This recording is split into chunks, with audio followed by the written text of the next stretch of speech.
Baby,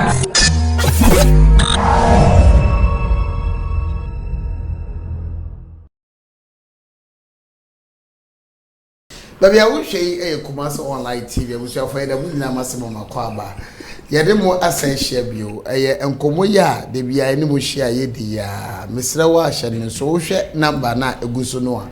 Dear me person we ye at the boy in ye, who say the SU was saying me at my April Busumi ye day in the Mibacum Crass here. They are cooking Yamiasam, na afei, Yacha Bibles are hold or their mom, we say. Nyamiasam nankasa ene tro konkro no se woka bi kire obi na wanya de ye hwe so de a won so be hwe so de asua aya na eya e ba sa se wona montuo no nkomo nyina na se bia akoye hunu edo nti na ye kan asem no wi a ya ka no ya koma mu se ye be che bible na dia mo ho na fa mo so atimi asua na aboa manyamesom na atimi atre medofo e me gidi se obu amanyamedwuma akoso na ye kese no methodist for asem bia o mo kan se nyame adwuma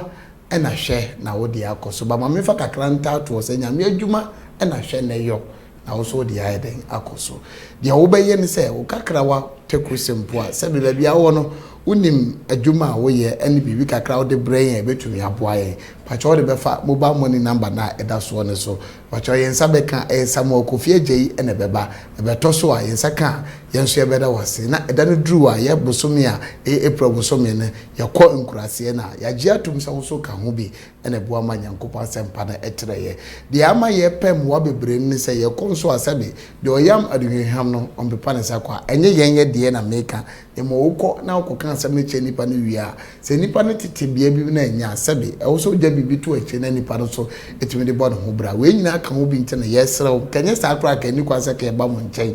we aba mu nti ane yesrew se mo so mo mra ye moa na kakra na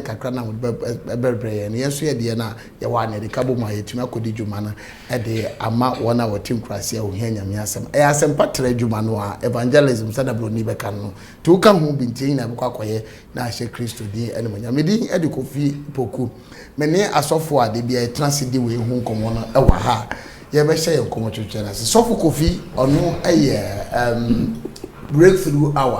breakthrough hour ayeduma die kese ekoso Kumasi Online TV a live worship and empire ordinary mu adwada bia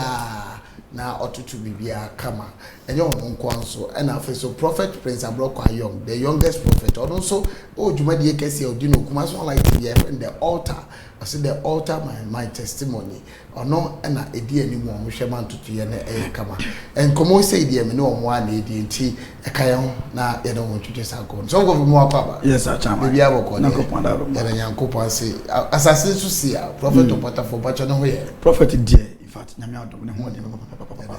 so hwe enema Nyankopɔn na prophet so ja na won se makato say kwa de twa to kwa ya dane bono say man for frame ye ni papa na adane boy me de dane boy o de o pese bo adane ni bia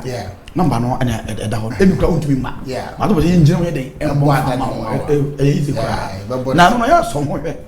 because adane no bia o ba ko no e bia na ya oba ana unua beko yes no beko no nti no yes ya so mo Papa te hoye pa na to ana de mi cha so de ma o se ni nya na ente nkure ye ba sa mu a mu woni ne wo kakaka na ja yeso ye na mu so na ja ye de nchi a de nchi ya mi sha pa ni ye wo nkomo twetwe kakra wa ba mi ko prophet wa na ma na kwa ba the youngest prophet the youngest so the we say asre kra da I am the keke the youngest mu akwa ba bibi aboko de era Yankopas na say so de me gidi pa say adanse e free the altar na so ba na nyame ayade cause say ne usika my altar na nipa so age so my testimony definitely nipa no e be nya adanse kese e de nyame hira o so ama ho kwan e nyame na mo so dia na sama era wasepa ana so yo komodi ma me sha say free of Kofi ona fe me samra na ya so Kofi in fact ebi no ma ya de pa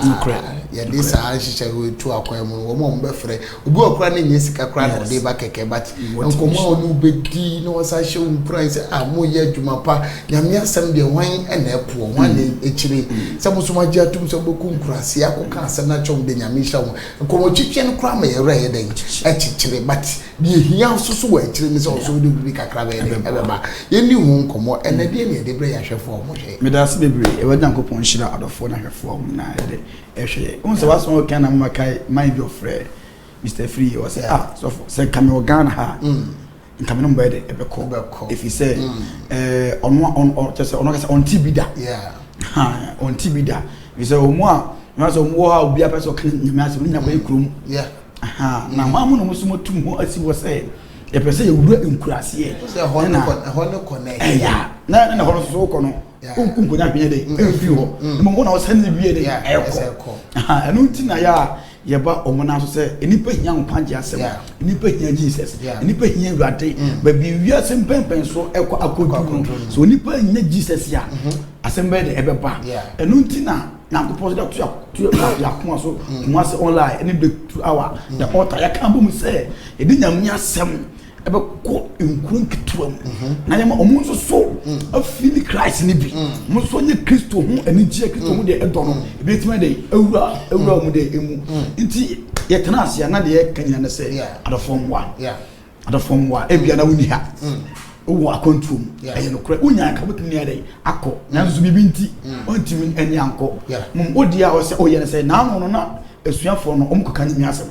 Peter gina so le amonte ka say obi an told you de enfamra na enfamra manye de mebo nyame de adwuma se sabra no omkoka de akoka nyimi asem a emu de edin aba Yesu yi de ewo no de akiri no na ne mu de aye din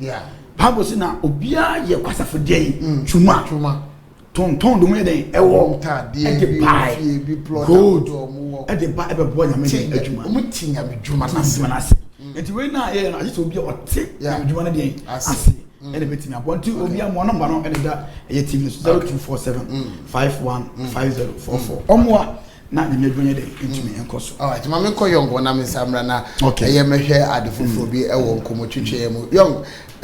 e kamia se ye tena sese ya aya na most especially omo hwe ye no se yadofo no bebre na wa mo no ne ebi wo Ghana bi wa bibi ma hodo mu na aya na eye omo fe eni se ye be ye ade a ebeboa ama mo no ne fo so anyamfa so de dia e de free Nyankopon ntai ma me musa wo enkomo be na free wa so ya wo de support de so Kofi Akai no kwasema e wo wi ase ne se asase so nipa be nya ni ji ade se nipa abo Nyankopon adwuma won se da bia me ka se Bible say de ofa nyame adwuma no ana obi fa hwefo dwuma no ahwe adwuma pa na de se ohwefo ne se yenya ne ho asem nka adentia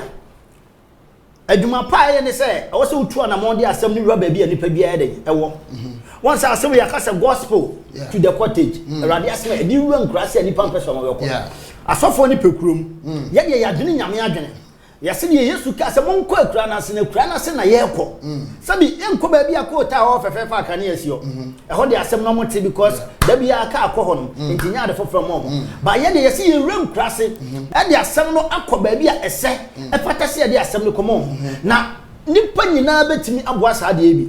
manya age because nipa bebia tu na mo bia omoboa na da bia me ka se on se sa de pai botati ya tena se ne so bia ye mpa bo se nipa bia obo ne Awurade hu ne mobo na no he no asem Awurade Nyankopon ka ya se nipa wo ba bia ne san se obo no Awurade adwuma ne ti Awurade be boa sa nipa ne so adwuma o se afi na me be bia so fence ye no e de amom enna na mo mo tuo nti ba bia ye kọ ne ba bia de Awurade Nyankopon asem no ra ho na ma dika ka se hu se wo yi obi afra mena mu no Awurade di pagya wo so afra mena mu da bia me ka se asase so mpanyimfo ka asem bi se enam dua so na ahoma ehu soro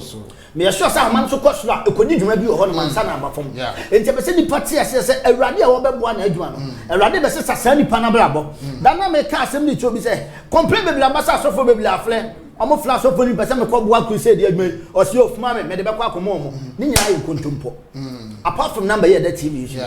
ana ye media ye tie ye share sofu bia ni right so be yes ade because eye ade a ehia ye ni so ade hunu breakthrough any the altar ye ni so ade hunu tato and ye yes adwuma de sa pepepe enti yes le so bi amfi na komam emfa de owo bia embebo nyame adwuma won say de owo de bo nyame adwuma won yoso ahini mu kwan kwasempa enipa nim Zacchaeus say nipa mafum no masisi ni bia de magye bia mebo hu mienu de ama no Yesu bia na no say enadai de wo yei wakai wo so ahima mu asa enne ma Zacchaeus nya nkwade enti ni po yi bibi de boa ni nua e wo Awurade asem no Awurade nyankopon e kai no enti ose ne dan na nkwade ayere aba ofie enti anama obi tu no e de nkwade ayere ba okay abusuafo enkomo na ne ye twetwe na se ne ye ka no ntu se join the train no na mo wo join no na wo so wo te ase se wo de kakra wo no so betumi aboa me pa cho number no na gu kasafo ni so no de ewo aha mensa nifa ho no Memiti studio ade ye bonkumba me pejade ye nifa daona yellow bi she yellow design bi no what all this kind of so some Kofi Ejeyi and beba shene so enya edin ne ba ide na senye aha wa me se number no but all the truth na ye some Kofi Ejeyi na say ha pepepe eneba emenu do April latter part of April no ye be kona ya konkrase na yakoka na miaso na Bible na ya kase ye chele tuache e de ama wo mo a ye be akoka asempa no e de so Kofi bia ye kan won hwe so obi wo a ye de ye e ya na se de enye se ye ho na ten na ye dum ne twa ye nti ne ye fa obi o ye nipa na setra eni nim di wa ye dia ma Awurade so e dia ketwa pade ye den e dia ma no ya ka nipa bebre mu na mo ye research no afi why na ofi se wo fi nipa ma boy na adwuma nya me sra no say edi kan ma memfa so da ke se mfa ma ye mass online benefit in fact na ngopon enhire mu pa adwempo a omanya se nyame asem ode beko akurase no eno kwa no eye adekese pa nti ye na eye siwo ne mpanimfo a wo ha no de ase na ngopon enhire ho na onyo kese mpanimfo kan se misa baso ba we e ma gya de pae adentira da bia me betena se nipa ba ko ya mpese me kana asem na me de na asem no de encourage ne futu de manipa onabo kende Japan because ana papa de o fans o nipa de hedi tweli wa ba nyame de o de anje ba ko pe mienu pe na wo so nyomto ana so de eni aforebo ene timi ma nyame eni ede echi ene timi ma nyame kura pepa nipa de bone ya hwa de Yesu Kristo aforebo ene nyame enam so de ede chi no because why no sepata say oba oso sa omani obi ate ho John mu nyina ko meeting bi obi antuma de answer ya na Yesu ko no betu de so de adentira if you say no pay price nti honorable de me kana se mo a na ase manya ahonda so go adoya wo ye di mani papi anda gampo de mpie no ano adi de won kan efa ano adi o ti ase na ye hwe obi ti se Dr. Lawrence Tete also for Lawrence Tete obo adwuma obo adwuma papa Lawrence Tete na mi shira sampanifo no se omo so pegu we mi ye dey e dey ato ho e dey ama ye nchiri mu aye dey ye di echi apart from so ye so for no ya do ya nka chabai on so bi o ha on kan nsem mentality o dabi ani se o ye na wa ye research na o dey bremia se on kasa ma enema o je na underground no e doso o da se na me ni twa to kwa no me akasa me papa ma de nyina opatafo champion sia assassin na sia de on otimi aso na aso ni skenya on ya pakote kali na no na do ye ko children's home video no be buy check papa yi pa o hwe wo ye free no ho de amount charity home na ase enfano na papa yi to be o brand ho ase o to say enti bi se nyame ehia say na nyame ehia na ni ku no na enu ti okasa just 24 hours 7 days 3 days na si Papa yi na ni di nyame boss fine in fact the nyame no ano edi na ni nyina e kanya ne say enipa emra na mo so em support ye mo so yasene mo nwene mo so mo nkuro nketu mu ebi o de wonya access bi etimi etie radio utimi hwe tv ebi kura ofon so ebi o YouTube channel bi otimi dey ehwe o internet access bi dey e wo ho part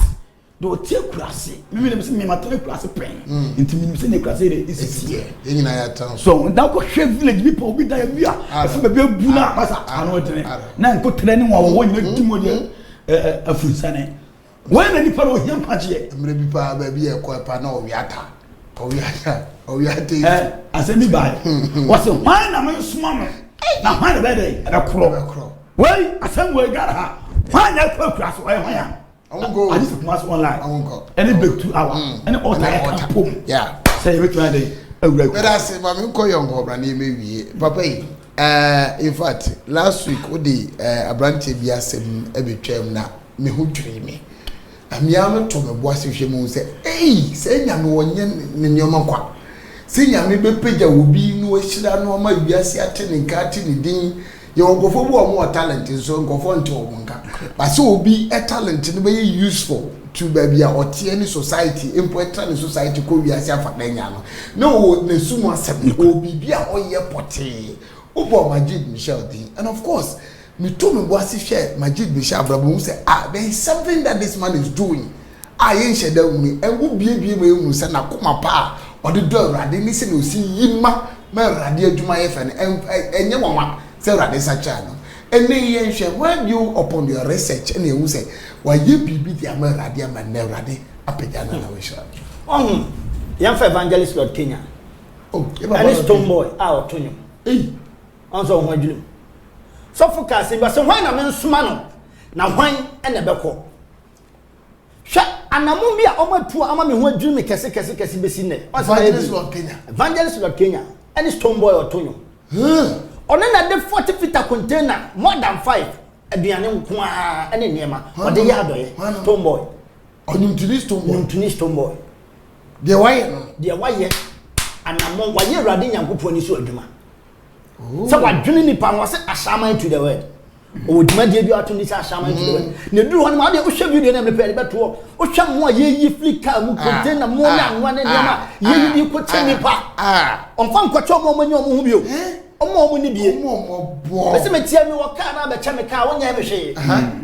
because you want to be wonya adoye eye nipa ni hwehwe animu ene de ni ablase kwa se me wo ka encha me ka fama de woni bi because awrade adom manya bi de me ne bi na ade chem ya me wo se wo ya ade a esombo ne ko se de woni bi nto obi be che thank you se se de ni de ni ablase wo ka no aka ni se so what you say no kwase me wom ne say o ma ye kwa mo no mo ni bi hwe anamo Stoneboy 2 manage beble ye papa evangelist Lord Kenya enye easy me ko fie ye di nkomo as a prince the only one na me de mo ni bi what na no tinde bi rade nyankopon ehira me etele manhye hwe enkura otuo mu school fees de mo emu university for just emu niam beble anye say yo no ane ma wo bisuafo anye ne de a nkrofo ma me say okwa ne nche wo fia na be hu nkura etwa ne ho ahia wonderful once na me ka say bia be na etwio ye tie ye nyama na mro so ba de urade dia ma ye ne ye dia mo ne bi aye kura no asabe ye wa he enso sabe ye sa to ye thank you ye man nkrofo asabe wo mu ne bi ye wa he anu am no na nam na call ba ye busa school fees every sabi enye oba ba na makoma pay kura wonti otu sa na mo why so hu se nya wi ase apa boye Entwe na yesese nipa anhwa so no momwa hwan na mensuma no ne asem asofo ne dose ne ho Ghana opuma simpom dose ba ase hwan na mensuma no ye de ya sole se agya suma ya jesuma no so ye tu na mo na mom de wo boa ye ame tu sa na mo no awurade nyankopon so ba boa sa nipa no me ne problem bi nipa ne ma wo boa awurade nyankopon adwuma awurade nyankopon amfi ne da ase hwan na ma me bibia ma hye na na mu aha na sa quotation ne adwuma ya wo de ma awurade ye de wo de boa unia no se nyama unia no wa nyama me inti automatically ya kwa ya mo bi wa krase no de ote krom a wo boa de ote akwantom a wo boa no awurade nyankopon so fisumu so ba boa nipa kro abusiafo asempa we ne kayetia sabe ye ohwenhuna ho ene ye mpopo ye ningo so no ye ka de o ya awurade nyankopon bi so ko ye mre na so enye ni so na se de me ka mo se last year you call Nyankan boss mine na ne car ba ko na boss ma ton kai hintasa CEO timi ton car pa boss of Nyankan security na wo de ko bɔne enti bibi sei na so onipa ya na me hyɛ Israel ba na so me se na Israel ba me te kwinkwi ma fut ai fu na ebre na ta fu na ebre na me hyɛ man o ti ase because so benya botra ton ka pa se ma ton ka nyankanti no na se emodu na nse bi wo de meka bi okay me ka se ya wuti ka ya na boss no oh okay o ti an suru why when you apply cry why you can cancel crack why na unim say me so da ko me tu so na sa Abraham Chap, my Henrietta, and I'm in Janet, and I'm in Chap, good. I'm in Chap, Mammy Cecilia, always Ireland in the US. Now, Mr. Judy said, now my side out Chap, Pastor D. So, never have no one ever have Pastor D, many because you are branching on the time. Yes, but I'm Lisa. That's was South Australia. Oh, okay. Mami na Radiankasa on the Busia. Mama Yahweh, meeting in country. Oh, but Nasa and say, I'm not me so, but one that's me, baby. How many boys? Oh, boy, boss, one. And I'm going to free. Oh, that says I don't know. No. So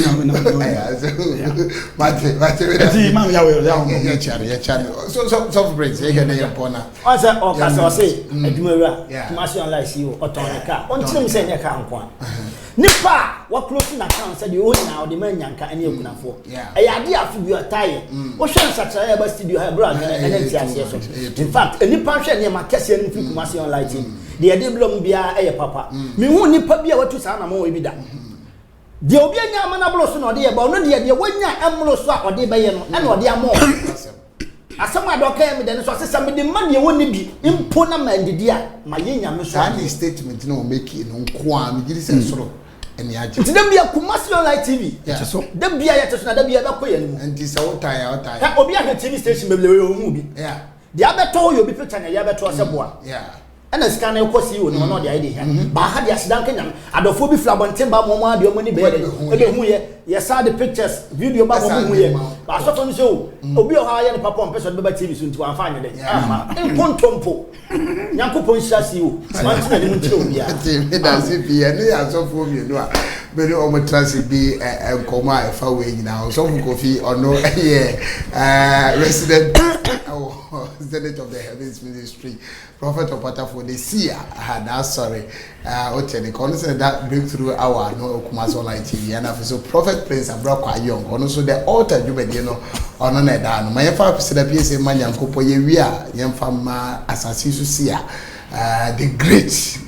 Opata for Prophet Opata Baba, Babia Obia Oma, the chair on Yame enter washing on your case. Said, I see you, Babia Obia, and in fact, Ubaduma. Una to talk clear account because of Nyankanti Nyamisha Nemo Madia na and they are mechanical magic and they hear pa Yami insha on Trawashim. A Tobrako could James William in an Shasia. Yanya Jumay Papa say he in the Jumay was he. At a Nanyamiandum, and said Najune Abefika Crafa. At Yaguswa, a Gihuma, Michiano Baby will be an Mofia,